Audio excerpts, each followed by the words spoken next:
Ya, pemerintahan Presiden Joko Widodo akan melakukan perubahan kebiasaan yang lazim dilakukan oleh pemerintahan sebelumnya dalam memilih Panglima TNI. Saat ini ada 3 kepala staf TNI yang menjadi calon kuat pengganti Jenderal Muldoko yang akan pensiun Agustus nanti. Panglima TNI Jenderal Muldoko dalam waktu dekat akan memasuki masa pensiun. Dan bila mengikuti kebiasaan pemerintah yang menggilir posisi Panglima TNI dari 3 angkatan yang ada di TNI, yaitu Angkatan Darat, Angkatan Laut, dan Angkatan Udara, maka sudah bisa dipastikan bahwa pengganti Jenderal Muldoko akan berasal dari Angkatan Udara. Karena sebelum Muldoko yang berasal dari Angkatan Darat, jabatan Panglima TNI dijabat oleh Laksamana Agus Suhartono yang berlatar belakang Angkatan Laut. Namun pernyataan dari Seskap Andi Wijayanto menyiratkan pemerintahan Joko Widodo akan merubah kebiasaan menggilir posisi Panglima TNI. Tidak ada keharusan dari AD, AL, AU, AD, AL, AU lagi, tapi itu ada tergantung kebutuhan politik pertahanan dari Presiden. Wacana tersebut pun langsung mendapat reaksi dari parlemen. Anggota Komisi 1 DPR RI, TB Hasanuddin menilai apa yang dilakukan oleh pemerintahan Joko Widodo kurang memperhatikan undang-undang. Mengapa harus bergilir? Saat itu pemikiran pembuat undang-undang supaya pertama menjaga kohesi antara darat, laut, dan udara. Yang kedua, para kepala staf itu memiliki hak yang sama. Pada era Orde Baru, posisi Panglima TNI hanya berasal dari angkatan tertentu. Namun sejak era reformasi, Undang-Undang TNI secara tegas mengatur bahwa masing-masing angkatan memiliki hak yang sama untuk menduduki posisi Panglima TNI. Kebiasaan menggilir posisi Panglima telah dilakukan sejak pemerintahan Presiden Abdurrahman Wahid atau yang kemudian dilanjutkan oleh penerusnya Presiden Megawati Soekarno Putri dan Presiden Susilo Bambang Yudhoyono. Tim Liputan Metro TV. Ya, Menteri Sekretaris Negara Pratikno mengatakan saat ini Presiden belum calon yang akan menggantikan Jenderal Muldoko yang akan pensiun.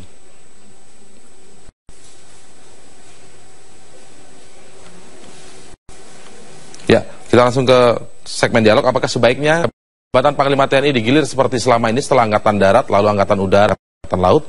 Mengapa Istana melalui Seskap tidak ingin menggunakan itu lagi? Akan mengulasnya kali ini anggota Komisi Pertahanan DPR Tubagus Hasanuddin. Pak TPS, selamat malam. Selamat malam. Baik, kemudian ada Direktur Imparsial dan merupakan pemerhati dari reformasi TNI. Selamat malam. Selamat malam. Al-Araf. Baik, saya ajak Anda pemirsa untuk mengikuti atau menyimak lagi pernyataan dari Seskap Andi Wijayanto berikut ini. Di secara undang-undang ada kebutuhan untuk tapi tidak ada keharusan dari AD, AL, AU, AD, AL, AU lagi, tapi itu ada tergantung kebutuhan politik pertahanan dari Presiden. Tapi bisa di luar TNI? Pak TB Hasanuddin, bagaimana Komisi Pertahanan melihat pernyataan dari pihak Istana seperti ini? Saya kira pertama kita harus dulu dari pernyataan Seskap bahwa pemilihan Panglima itu sesuai dengan kebutuhan tadi politik pertahanan negara. Mohon diketahui politik pertahanan negara itu sampai sekarang tidak berubah. Tercantum di dalam Undang-Undang Pertahanan Negara. Terdiri dari 9 bab dan 29 pasal. Di dalamnya tidak ada satu kata pun bagaimana tata cara pemilihan Panglima TNI. Jadi saya kira itu dikesampingkan. Saya berangkat dari aturan perundang-undangan saja sekarang. Menurut Undang-Undang TNI nomor 34 tahun 2004 dalam pasal 13 ayat 4 itu disebutkan jabatan Panglima sebagaimana dimaksud dapat dijabat secara bergilir. Kata pertama itu dapat dijabat secara bergilir oleh perwira tinggi aktif dari tiap-tiap angkatan yang sedang atau pernah menjabat sebagai kepala staf angkatan. Lalu di dalam pasal 4 ayat 2 dikatakan itu para kepala staf itu kedudukannya sama dan sederajat. Dalam era reformasi atau kita kembali dulu ke zaman Orde Baru, itu 12 kali Panglima itu hanya dari satu angkatan saja. Untuk apa? Untuk kepentingan dui fungsi TNI. Karena harus kita ketahui bahwa Angkatan Darat memang terbesar dan masuk ke seluruh wilayah komponen bangsa, termasuk di dalamnya masalah partai politik. Nah, kemudian sejak ada undang-undang lahirlah itu kata dapat itu memang boleh saja dikatakan misalnya tidak, ya silahkan. Tetapi pembuat undang-undang saat itu memperhatikan ya bahwa pertama untuk kohesi agar darat, laut, udara itu menjadi sebuah kesatuan yang sama. Satu. Yang kedua untuk karir, bahwa puncak karir seorang prajurit TNI adalah menjadi Panglima TNI. Kepala Staf darat, laut, udara memiliki hak yang sama. Seperti itu. Nah, sehingga undang-undang itu kohesi, undang itu memberikan kesempatan. Jadi kalau kemudian mau dirubah, ya mohon dipertimbangkan. Nah, karena pembuat undang-undang pada saat itu memberikan kesempatan. Kalau memang semangatnya kohesi seperti itu, kenapa tidak ditegaskan secara langsung harus dijabat secara bergilir? Kata-kata dapatnya dirubah menjadi harus. Karena waktu itu diskusi kami pada saat membuat undang-undang, waktu saya sekretaris militer, kan dapat itu bisa jadi dalam keadaan khusus perang. Ketika ada perang darat di sebuah wilayah, ya sudah angkatan darat, berarti tidak bisa diganggu. Tapi dalam keadaan damai sebaiknya bergilir. Sebaiknya ya. Sebaiknya. Apakah ada penjelasan lebih lanjut dari pasal itu sebenarnya? Pasal mungkin itu, sambil kita munculkan undang-undang yang kita bicarakan pada hari ini tentang undang-undang TNI pada pasal 13 yang kita sebut kita bahas di sini adalah ayat 4 begitu ya? Iya. Ayat 4 yang menyebutkan dapat dijabat secara bergilir. Nah, dapat dijabat secara bergilir, kalau tadi Pak TB menyebutkan bahwa itu sebaiknya digunakan dalam kondisi normal kecuali misalnya perang dan sebagainya. Nah, tetapi apakah di ayat ini ada penjelasan secara khusus begitu? Tidak ada. Tidak ada ya. Ini mungkin yang kemudian digunakan oleh yang istana mengatakan bahwa itu. Tetapi begini, menurut hemat saya akan lebih arif. Ya, kan sama memberikan katakanlah semacam kesempatan yang sama untuk promosi yang sama dengan yang lain. Nah, begitu. Ya, saya punya sejarah, catatan sejarah sejak tahun 65 itu misalnya dipegang angkatan darat sebanyak 11 atau 12 kali. Dipegang oleh angkatan laut itu 2 kali. 2 kali. Oleh angkatan udara baru 1 kali. Pak Joko itu.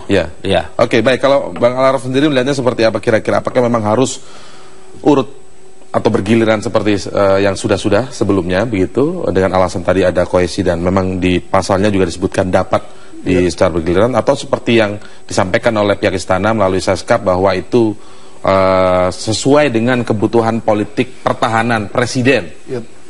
Jadi gini, kepala staf angkatan yang ada hari ini hampir semuanya memang memiliki peluang untuk menduduki jabatan Panglima TNI. Secara track record tentu menjadi penting untuk menilai catatan terhadap mereka ini. Nah, tapi sebelum ke fase itu, tentu pertanyaan pertama adalah ketika presiden untuk mengambil langkah memilih Panglima TNI, meski ini hak prerogatif presiden, presiden harus melihat dan membuka kembali Undang-Undang TNI nomor 34 2004, yang tentu itu menjadi prasyarat penting buat presiden. Dan kata dapat di dalam Undang-Undang TNI tersebut sesungguhnya bisa memberikan makna yang penting buat presiden bahwa demi membangun kohesi, atau sebagian Pak TB tadi katakan, atau bahasa saya adalah bagaimana menyehatkan organisasi TNI agar tidak menimbulkan konflik dan friksi serta kecemburuan di dalam organisasi TNI. Ini kan ada 3 angkatan yang tentu masing-masing milik kepala staf angkatan, yang dalam proses pergantian Panglima TNI tentu masing-masing juga berkepentingan untuk membangun TNI dalam kacamata yang lebih baik. Dalam konteks itu menurut saya menjadi sangat baik kalau ini dilakukan secara bergiliran, karena secara undang-undang itu ada kata dapat itu gitu. Kalau yang Anda lihat ketika ini berjalan, ini kan sudah diberlakukan begitu di pemerintahan sebelumnya begitu kan. Selama beberapa kali kita lihat ada pergantian begitu secara bergiliran juga. Apakah memang yang dimaksud menyehatkan organisasi itu terjadi sekarang ini? Ada hasilnya tidak? Proses paling tidak itu, jika dibanding sebelumnya ketika masih didominasi oleh mungkin salah satu matra saja, oleh Angkatan Darat misalnya. Paling tidak beberapa kebijakan-kebijakan yang membangun orientasi, tidak hanya bertumpu terhadap satu angkatan, bisa terlihat misalnya dalam proses pengadaan pembelian alutsista, atau misalkan dalam hal-hal kebijakan-kebijakan orientasi strategi pertahanan dan lain sebagainya. Nah, tapi lagi-lagi saya bilang kata dapat ini dalam konteks sekarang sebagaimana terlihat adalah gilirannya adalah Angkatan Udara seharusnya menurut kata dapat tersebut. Meski itu bukan sebuah kemutlakan menurut saya. Hal yang lebih lanjut adalah harus ada prasyarat objektif. Tidak cukup hanya itu. Prasyarat objektif itulah yang tentu harus dinilai. Apa aja prasyarat objektif? Melihat tentang komitmen terhadap masing-masing kepala staf terhadap agenda misalkan pemajuan hak asasi manusia, dalam agenda komitmen untuk tidak terkait dengan persoalan korupsi, tidak terlibat dalam berbisnis, tidak terlibat dalam berpolitik, itu tentu menjadi penting komitmen tersebut. Lalu kemudian prasyarat-prasyarat lainnya yang tentu akan saya sampaikan beberapa hal tersebut. Baik, mantan Kepala Staf TNI Angkatan Udara, Marskal Purnawirawan Cepi Hakim punya perspektif tersendiri terkait dengan polemik yang mulai muncul ketika pemilihan Panglima TNI. Kami hadirkan informasinya berikut ini. Kalau kita sekarang bicara tentang poros maritim itu nonsen kalau kita tidak memiliki air superiority dan air supremacy. Ya, bagaimana kita bisa menyelenggarakan kekuatan laut tanpa kita bisa mengintai, tanpa kita bisa menjaganya dari udara. Jadi nothing poros maritim tanpa air superiority dan air supremacy. Itu aja yang saya ingatkan. Ya, kami akan lanjutkan perbincangan setelah jeda berikut ini. Paskas AU di Cengkareng diganti marinir. Halim diberikan sekarang prioritas kepada penerbangan komersial. Panglima TNI dikatakan belum tentu Angkatan Udara. Ya. Jadi dari ketiga ini adalah refleksi dari negeri ini sebenarnya nggak perlu Angkatan Udara gitu. Ya. Jadi kalau saya usul ya dibubarin aja Angkatan Udara. Dananya kan bisa bantu penerbangan komersial, terus tiap pergantian Panglima TNI juga nggak jadi beban antara mau ngasih Angkatan Udara apa enggak, ya. Jadi Angkatan Udara selama ini memang tidak diperlakukan dengan baik, ya, tidak diperlakukan setara, bukan dengan baik. Seperti begini tiap pergantian Angkatan Udara nggak ya? Jadi seolah-olah kesannya rebutan, nggak enak begitu ya. Kesannya kita kepengen gitu.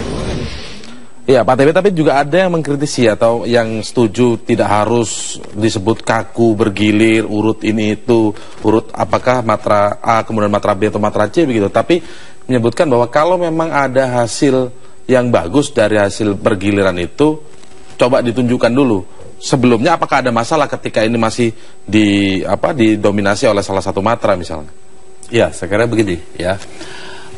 Kita kembali lagi pada undang-undang. Undang-undang itu, khususnya Undang-Undang 34 tahun 2004 itu adalah sebuah perbaikan dari undang-undang sebelumnya. Begitu, ya.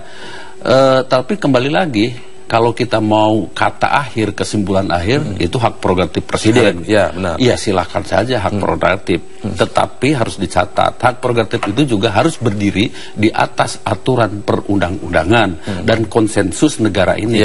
Begitu. Konsensus bahwa dapat bergilir itu menurut konsensus politik negara kebangsaan kita, NKRI, ketika berubah TNI dibawa ke era reformasi, begitu ya. Tapi menurut hemat saya, siapapun nanti Panglima TNI, ada 4 yang harus menjadi dasar pekerjaan, siapapun nanti ya. Yang pertama itu, mari kita tingkatkan disiplin prajurit. Sekarang ini hampir 2 bulan sekali terjadi perkelahian antar angkatan, intern angkatan, antar batalion dan sebagainya. Berarti disiplin dalam 2 tahun terakhir ini menurun. Satu. Yang kedua, tingkat profesionalisme. Ya sudah, karena fungsinya pertahanan, saya kira ya kita harus profesionalisme dalam bidang pertahanan. Ya, tidak ada lagi ya seperti ada MOU dengan Menteri Pertanian, begitu. Sampai ada istilah kalau sampai gagal bidang pertanian maka akan mengundurkan diri pejabat militer. Apa hubungannya? Pejabat militer tidak ada hubungannya dengan swasembada pangan. Begitu ya. Bersiap berlatih untuk persiapan kalau terjadi peperangan dalam rangka melindungi bangsa dan negara. Gitu ya. Kemudian yang ketiga meneruskan minimum essential force. Alutsista ini harus terus ya. Program kita ini sampai ke tahap pertama sudah tercapai 38%. Sisanya dalam 5 tahun ke depan akan 68% dan terakhir 2024 saya kira harus tercapai 100%. Dan yang terakhir meningkatkan barangkali menyelesaikan masalah. Masih sekian ribu hektar itu bersengketa dengan rakyat. Harus ada kemajuan. Itu PR untuk Panglima TNI. Tapi yang itu yang lebih penting. Baik, itu lebih penting. Tapi masalahnya prosesnya sekarang ketika itu ada di undang-undang soal tata cara salah satu cara pemilihannya itu ada salah satu pasal. Apakah kalau memang tidak dilaksanakan seperti yang disebutkan oleh Pak Tibet tadi, apakah itu artinya kemudian melanggar undang-undang? Ya, yang paling penting itu satu harus perwira aktif, dua itu adalah perwira yang sedang atau pernah jadi kepala staf angkatan. Kata dapat itu bisa saja, tetapi akan lebih komprehensif keputusan itu kalau totally menggunakan pasal-pasal ini. Dan begini, membaca pasal-pasal dalam undang-undang itu juga harus tahu sejarahnya, harus tahu memaknai pembuat undang-undang itu dulu seperti apa, bukan hanya letterlek seperti itu saja. Dan kalau dijelaskan bahwa pemilihan presiden itu berdasarkan politik pertahanan negara, saya mohon diulangi lagi bahwa politik pertahanan negara itu sudah dipatri berupa Undang-Undang Nomor 3 Tahun 2002. Jadi tidak bisa jadikan alasan. Tidak bisa jadikan alasan. Di dalam pasal-pasal dan bab itu, pertahanan negara, Undang-Undang Pertahanan Negara tidak ada tata cara untuk memilih panglima TNI, begitu. Baik. Oke, kalau Bang Al-Araf melihatnya seperti apa? Kalau misalnya ini disesuaikan dengan urut seperti kata dapat dalam pasal Undang-Undang TNI itu, apakah justru tidak menjadi penghalang objektivitas? Misalnya ketika saat ini adalah giliran matra tertentu, tetapi ternyata yang terbaik ada di matra yang lain, begitu. Sehingga tergantung atau terkunci pada aturan giliran tadi itu. Ya, makanya prasyarat untuk memilih Panglima TNI tidak cukup hanya melihat Undang-Undang TNI, tetapi harus melihat prasyarat-prasyarat objektif. Presiden harus melakukan kontrol objektif dalam konteks pemilihan Panglima TNI. Dalam konteks itu, prasyarat objektif bisa dilihat dari pertama melihat track record Panglima TNI terkait dengan beberapa aspek seperti yang saya sampaikan tadi. Yang kedua tentang jenjang karir masing-masing. Tapi kalau jadi kepala staf angkatan, saya rasa masing-masing memiliki karir yang baik. Yang ketiga adalah bagaimana tingkat kontrol selama memimpin terkait dengan kendali pasukan, disiplin, sebagian disampaikan oleh Pak TB tadi. Yang keempat tentu kami berharap agar ada komitmen juga di Panglima TNI baru nanti untuk melakukan agenda perubahan dalam meneruskan agenda reformasi TNI yang sudah berjalan. Ada dua agenda penting di situ. Salah satunya adalah agenda membangun melakukan restrukturisasi terhadap komando teritorial yang menjadi Kogab Wilhan itu yang akan dibentuk itu. Nah, tapi yang jauh lebih penting dari itu adalah saya coba melihat apa yang dimaksud dengan politik pertahanan negara oleh Sekretaris Kabinet. Mungkin politik pertahanan negara yang dimaksud dalam era Presiden Jokowi adalah politik pertahanan negara ke poros maritim tadi. Poros maritim, Tapi perlu dicatat bahwa kalau itu yang dimaksud dengan kebijakan politik negara tentang poros maritim, bukan otomatis kepala Panglima TNI dari Angkatan Laut. Karena pembangunan kekuatan maritim itu juga membutuhkan satu sinergi antara kekuatan laut dan kekuatan udara. Kalau orang ingin membangun kekuatan maritim, maka biasanya dia akan membangun satu kekuatan di laut dan kekuatan di udara. Nah, dalam konteks itu juga tidak bisa meninggalkan kekuatan darat. Makanya sistem pertahanan di Indonesia ada sistem pertahanan berlapis. Meski kebijakan politik pertahanannya maritim dan itu sesuatu yang bagus, tapi bukan otomatis kemudian Panglima TNI dari Kepala Staf Angkatan Laut. Baik. Kita akan lanjutkan kembali karena ini memang sebenarnya sesuai dengan kampanye dari Presiden Jokowi saat Pilpres lalu, memang akan membangun poros maritim. Apakah ini memang terkait sebenarnya? Maka Komisi Pertahanan juga sudah mendengar hal ini, begitu Pak TB. Tapi kita akan mengulasnya nanti saat lagi di Prime Time News. Kalau kita sekarang bicara tentang poros maritim itu nonsen kalau kita tidak memiliki air superiority dan air supremacy. Bagaimana kita bisa menyelenggarakan kekuatan laut tanpa kita bisa mengintai, tanpa kita bisa menjaganya dari udara. Jadi nothing poros maritim tanpa air superiority dan air supremacy. Itu aja yang saya ingatkan.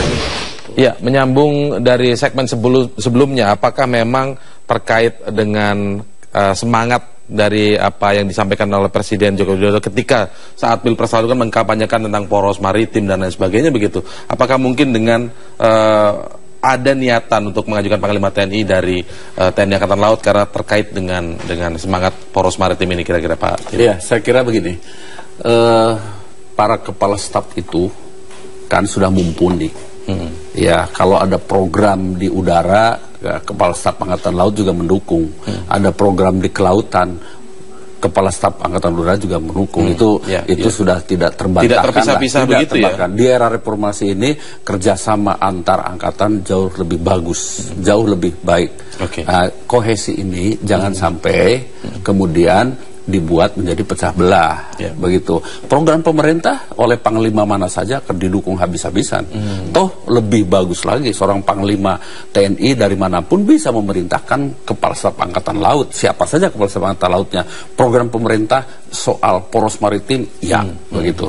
Saya hanya ingin juga mengoreksi misalnya apa itu tadi politik pertahanan negara. Politik pertahanan negara sekali lagi sudah ada yang bentuk undang-undang, namanya Undang-Undang Pertahanan Negara Nomor 3 Tahun 2002. Kalau yang tadi dikatakan tadi oleh Seskap itu namanya Kebijakan Umum Pertahanan Negara.